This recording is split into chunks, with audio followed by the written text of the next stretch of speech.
Les deux lions désormais à l'heure tranquille. C'est peu dire car on a travaillé dur jusqu'à la dernière minute.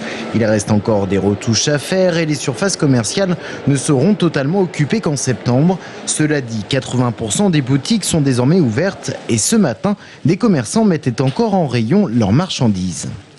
Un petit peu chaotique, mais ça se met en place gentiment. On croyait qu'on allait ouvrir en septembre, que le centre allait ouvrir en septembre. Et c'est pour ça qu'on a eu du retard un petit peu au niveau des travaux. Les deux lions disposent désormais d'un centre commercial nouvelle génération.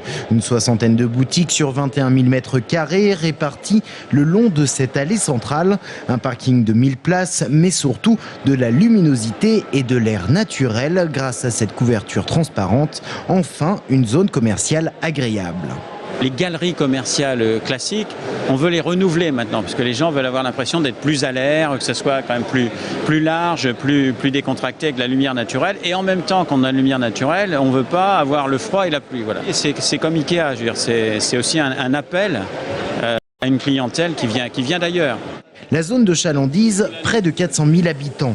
Clientèle visée, les riverains des deux lions, les gens qui y travaillent ainsi que les 6 000 étudiants, les visiteurs et enfin les clients du cinéma et du bowling. Si bien que le site devrait jouir d'une activité continue. Quant aux critiques qui parlent d'une énième surface commerciale de périphérie venant concurrencer le centre-ville, à la mairie, on s'inscrit en faux. On n'est pas en périphérie, on ne prend pas sa voiture pour venir ici. On vient à pied ou on vient en tramway. Donc on est dans la maille urbaine, on est, si vous voulez, dans le prolongement de la rue nationale et il faut qu'on arrive à mettre des gabarits de cette dimension dans la maille urbaine. Qu'en sera-t-il des autres surfaces commerciales, des Atlantes et de la Riche notamment? Difficile pour l'instant de le dire. Mais au regard des réactions des clients de ce matin, l'heure tranquille bénéficie d'un sérieux avantage. C'est grand et voilà, il y a des nouveaux magasins, c'est bien.